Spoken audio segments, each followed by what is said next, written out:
Welcome back to the show with Nilofer and Jake, and I'm delighted to say we're joined by the economist, author, former Citibank trader, Gary Stevenson. Welcome to the show. Good to see you. Now, Gary has written a book, here it is, called The Trading Game, and it tells the story of his life as a trader. And, well, I was going to say how you made millions betting on the collapse of the economy, but it's more than that, really. It's about what it's like in there, in the belly of the beast. Yeah, I wanted to show you what I saw, basically. I wanted to bring you in there.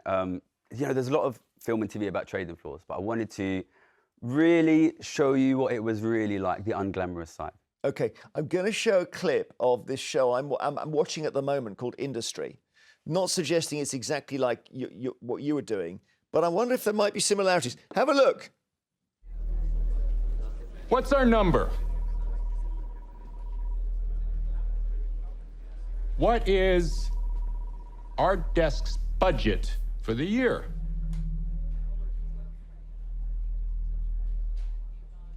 How does nobody know that number?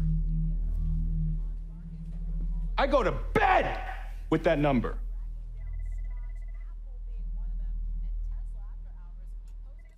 Those are all the trainees. Is that what it's like? Aggression? A lot of aggression. There's one story in the book of when one of my colleagues growled at me like a wolf for a full 30 seconds and started gnashing his teeth at me because I got too drunk the previous day. One of my bosses threw a phone at one of my colleagues' head one time because he was getting too upset and calmed him down, actually. So, so it all started for you. I think you were at the London School of Economics and you were very good at numbers. And then someone said to you, you can get into Citibank if you play this thing called the trading game. So what was that? Yeah, so basically, I was really good at maths, and I thought if you get really good maths grades, you'll get a job. But it turns out they give the jobs out in the second year of uni before they give the grades out. So it's basically based entirely on your extracurriculars, which is like how good you are at the clarinet or whatever. But I found out that there was one job, Citibank were giving one job to a card game, which is basically a maths game. And I was good at maths, I was good at games, so I turned up in my second year at uni. I won the LSE round, I won the national final, and that got me a job as probably the youngest trader in the city, knowing absolutely nothing about finance. You do mention in the book that you actually cheated on the game. Well, I got the rules, yeah. Somebody came and told me, basically, the rules in advance. So you got it in advance? Yeah, but you know, listen, I'm not blaming, I'm not judging. See, basically everybody who gets on the trading floor cheats their way in. Okay. No fair way in. Is it a place without morals? You know, that's a good question, yeah, because I think some people think the trading floor is an amoral place. But for me, the trading floor is really people think it's immoral. But for me, it's really interestingly amoral because somebody like me, my job is to look at the UK economy, analyse it, is it going to be strong, is it going to be weak, and bet on it. And in 2011, I became Citibank's most profitable trader in the world by betting that the UK economy would be weak forever and the US economy would be weak forever. And the result of that is, nobody says, get on the phone to David Cameron. They say, here's $2 million, do it again. And I think that is what is most interesting. Collapse of you predicted the Greek collapse as well, crucially. Well, really, to be honest, I was mainly betting on the UK and the US. I wasn't. Which has been weak forever? Is that a? Yeah, well, I mean, I think it has been. I think for living standards, it has been. Yeah. Yeah, and I did the same in COVID. I made a ton of money in COVID. Really. Oh, God. But the thing you want to understand is the best paid 10,000 economists in the world are all traders. I got paid millions of dollars a year to do that. And what I want to make clear is, people who do that, the best economists in the world, they don't come on shows like this. They get paid £2 million a year to not come on this show. Yeah. I decided I was stupid enough to leave because I want to tell the British public this gets worse. Okay, so as I see it from the book, it's a 5-year period. You join and you leave totally burnt out at about 27. Yeah. So 22 to 27. How much money did you make in those 5 years? I made enough money to never work again. Okay, yeah, but that's what, 5 million? No, 10. No, after tax, a lot less than that. Yeah. Because I pay my taxes. How much did you make in your first year? My first year, I made just under £400,000. 400,000? First year, by the way, As never having done it before. Never having done it before. First year, I turned 23 that year, yeah. Was that a bonus or salary or what? Bonus, yeah. My salary was, I think, £36,000. So the bonus is 400 for what? What did you do in the first year? So I made the bank $12 million. You made it 12 million? Yeah. And it's really interesting. Well, you say there's a lot of problems with it, that it's an amoral environment. what do we do about it? I mean, how do we make these financial institutions, these genius traders who know what's going to happen in the world economy before politicians or civil servants, how do we make them sort of put the shoulder to the wheel of UK PLC or the global economy to make things better rather than just take the money? Yeah, well, I think you've got to recognise the way economics works, right? As I say, the best paid 10,000 economists in the world are all traders. We get paid to manage the money of the rich. Economists who work for government or work for academia get paid 50, 60, 70 grand. And they're no good. 20 times less. Yeah, but I think the most... in trading, you get paid if you're right and you get punished if you're wrong. Yeah. I think it'd be a lot the better. Absolute opposite of the civil I think it'd be a lot better to get promoted if you're wrong. Well, you know... I'm curious to understand why you've been saying this. I've been following you for years, but you've been saying this for years, and you're very eloquent and clear about the message, but absolutely nothing's changed in the time you have divulged. What do you want to change? Why don't we just tell 10,000 Garys to get in there and do even more of it? Well, because we want that financial activity because it pays our taxes. I don't believe, OK, we're not going to get into this, but I don't think that a healthy economy is the same as a wealthy nation, the wealthy population. They're two different things. But for me, I'm curious. You've been saying this, you're very clear, but nothing seems to have changed in the last few years you've been doing this. So why? I think the problem you have is the group of people who basically set economic policy. So we're talking about politicians, civil servants, economists, academics. At the top level, they're basically all from rich backgrounds. Now, my analysis is what you have is rapidly growing wealth inequality, wealth being squeezed out of the working class, wealth being squeezed out of the middle class, accumulated by the rich. Well, this tiny group of people who are making policy, they're all rich, so it works for them. Okay, I mean, let me play a clip here because this is from the YouTube channel that Gary has called Gary's Economics, and a lot of that what you just said is involved in this channel. So this is a clip from one of your most recent videos. If you were Chancellor, what would you do? And when I hear that, what I hear is people who are worried about what is happening and they want me to fix this quickly. I want to make this clear to you. We're not going to fix this quickly. It's not that easy. It's not going to be easy. The richest and most powerful people in my country, in your country, wherever you are going to try and stop this, okay? They are getting richer from it. The politicians, the economists, they are getting richer year after year. I don't get how if you're making £400,000 a year, or $1 million, it doesn't take money away from other people, does it? I got that wrong. No, I don't think people working and making money is necessarily a problem. But if you're rich, why does it make someone else poor? Well, if you have a group of people... Let me ask you a question, right? What's the total UK government deficit since the beginning of COVID? Well, about 2 trillion at least. It's 1 trillion, close, 1 trillion. Yeah, OK, so we're talking about £20,000 per UK adult, all right? Who's got that money now?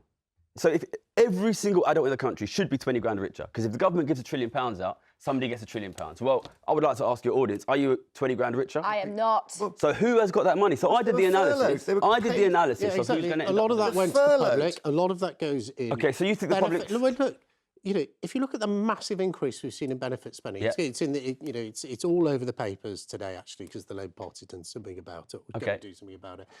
We are borrowing all of that money. It's not like Britain is a nation that lives in surplus. So we're borrowing money to pay people benefits. That's going directly into people's pockets. But it's about 100, 200 grand per benefit claim. So it's the benefit claimants have got 200 grand, have they? Listen, I did the analysis, first video on my channel, June 2020, I put this video out. That money will end up with the richest. It has done. All the statistics bear that out. If you pause the economy for 2 years and give £1 trillion to the richest people in your society, obviously you will cause an economic crisis. Obviously, listen, read my article in 2020. I predicted an inflation crisis. Why is this funny? I'm confused.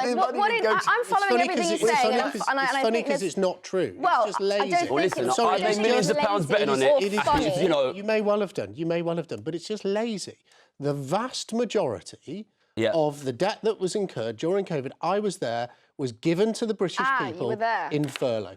So in furlough payments. The average so to say that £1 trillion was being given to... OK, so you think it's many of them may have they're had out there 60 grand richer. That's but what you to think say what you said was £1 trillion has been taken by the UK government and given to the richest people in society. That is not true. Well, it statistically clearly is. We've seen the biggest and fastest ever increase in wealth of the richest people in the country, in every single major country in the West, every single stock market in the entire world at an all-time high. Well, ordinary families can't afford to... It's not the same thing, though, is it? It's not the same thing. It is exactly the same. It's not. So you think the British public is 20 grand richer each? Is that what you think? You said the government We're took not £1 billion semantics trillion here, are we? and gave it to rich people. Okay. It is demonstrably incorrect. So Gary, I'm going to hold your book up and say... a lot of it has been made by businesses who made money. I'm going to hold Gary's book up and say this is all... Buy the book. That's the story. And be outraged and disagree with it. Here we are, trading game. Gary's mail. I'm only just... It's a fascinating discussion, you two.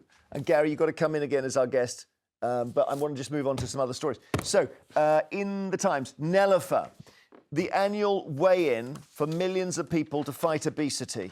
How big is your gut, Jeremy? That's the most important number. Is it 34? 34. Jake, Gary, do we know? What is the circumference of your tum? inches. What's your tum circum? My waist size is like 30, 32, but I've never done this. Yeah, you're 32. Yeah. Jake, That's waste. I'm 36. Yeah. 36. Yeah. You know, I Prince don't know. I'm not winning the Battle of the Bulge. Well, on here's the this thing. show, Duke mate. of Edinburgh married the Queen. He had a 32-inch waist. The day he died, he had a 32-inch waist. That's how we should all be living. Correct. And this is according to the NHS, a new memo, a new sort of report out saying that we should be measuring not just the weight or the circumference of the waist circumference here, it says, but we should also be keeping an eye on it yearly, annually. So you should all be going to the doctors, having your tums measured to make sure that, and if you are gaining weight in those problem areas, you're going to be called out. Well, I think we're all going to be on this jab soon, aren't we?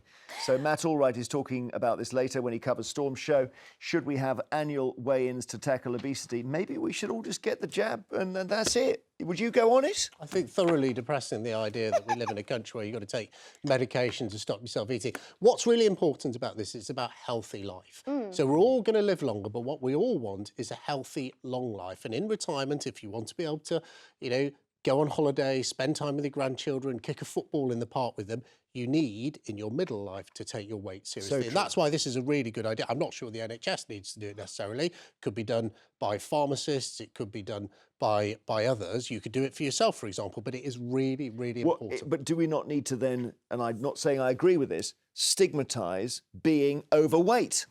Because at the moment, we've got the reverse, which is there's a campaign against so-called body shaming. Well, I've always been very lucky. I've never had to worry too very much slim. about my weight. Well, as are you, Jeremy. No. Spelt. I think cycling.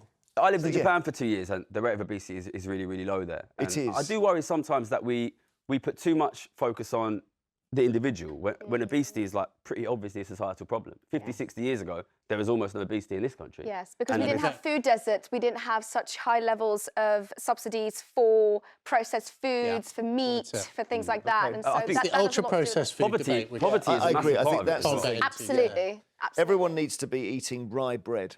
That's what But, people need disgusting to have the time and the money to make those healthy food choices. Yeah, you're it's so not right. easy for a lot of families. OK, Gary, in the Telegraph, this is your one. Yeah. Replace NHS receptionists with robots. I think this comes from Tony Blair. Yeah, Tony Blair's still getting up to some business. He's got his massive institute and he wants to replace GP receptionists and also 111, you know that number you can call to get advice in the NHS. He wants to replace them with AI. He thinks it can be much more productive and efficient. Tony Blair loves a bit of productivity and efficiency. And really, when you get into the details, it's a cost-cutting exercise. He thinks we can reduce the number of GP appointments by 10%. Ooh. 29 million fewer GP That's not a bad thing. Good. Yeah, no, I think if it works, and I think... Well, also, doctors' receptionists have come in for a lot of criticism, and the Daily Mail calls them the dragons because of the idea that they are blocking people who need to go and see the doctor. Yeah, Wow. Something's gone wrong with GP. People can't get a GP's appointment. I think we've all had that experience of on the phone at 8 a.m. Hang up, redial, hang Well, up, redial, that's a certain type of panic that I get. Yeah. So I get up at 6, I get myself ready, I know what I'm going to say, and I'm there just practicing the dialing of the numbers, holding the phone in my hand, and then I never get through till 9:30 Well, that is anyway.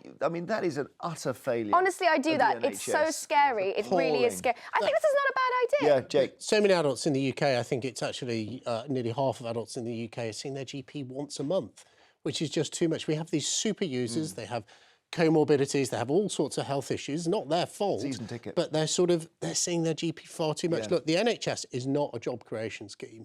It's about treating our population to make us healthy, to make us productive.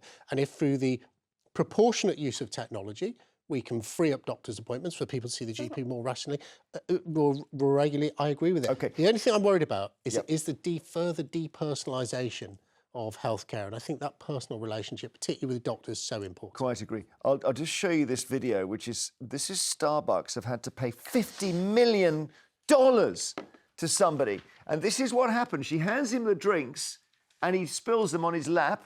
And then I don't know why, the driver, have a look again. The driver then takes off while they're spilling. Ooh. And essentially, he's ended up with burns in a sensitive area. Yes, and yes. 50 million? Yeah. Yes, absolutely. Someone doesn't like Starbucks. Burns on his genitals. pee-pee. Then on Sky News, while we're rattling through here. Okay, go on, let's see it again. Oof. To me, I'm sorry, that guy is to blame. Mishandled them. I'm so sorry. I think something's up there. Litigious what did she do wrong, this lady? She didn't put the. Oh, now we've got to see it again now, guys. Because I think she maybe didn't put the tops on. Didn't secure it. Is the article says she didn't secure it? So. Yes. Yes. She didn't secure, and maybe they were not lodged properly. Just to be clear, this man had to be hospitalised. He had to have skin grafts. He had to have the recovery time from a burn. So this isn't just like, oh, I've got a louchie on my groin, but it's the whole. You can say groin on TV. Just I don't want to. I don't want to. It's an advert for reinforced pants. It's about proportionality, though, isn't it? I think I might chuck a cup of hot coffee over myself if someone was going to give me 50. But America's very back in the day, back in the day, I looked it up this morning. 1994, a woman spilled same thing. McDonald's coffee in her lap. Macca's. The allegation here was it was too hot, and they did make coffee very hot in those days. She won about $1 million, and it did properly scar her, and that was regarded as a ridiculous claim. Yes, but he's won $50 million. One more for you. Bulgarian football club called Arda Kadzali have had to apologise. They held a minute's silence for one of their players, but unfortunately, he wasn't dead. Well, fortunately for him. so Ardva and Levski Sofia, they're both Bulgarian football teams, are playing a football match against each other. The minute's silence was in honour of Petko Ganchev. They thought he was dead, and they've had to apologise. They just got wrong information. What about that, Gary? AI did that. What about that? AI. Yeah. Well, I think you'll be glad to hear that he's not dead. Well, exactly. I mean, listen, it's nice to see the minute's silence held in your honour while you're still alive. So all's well that ends well. Thank you for coming in. I'd like you to get a little dust up with the Conservative on your left. I always do when I can. Yeah. You can pick up a copy of Gary's memoir, which everyone is talking about, The Trading Game, right now. You're obviously a big fan of his.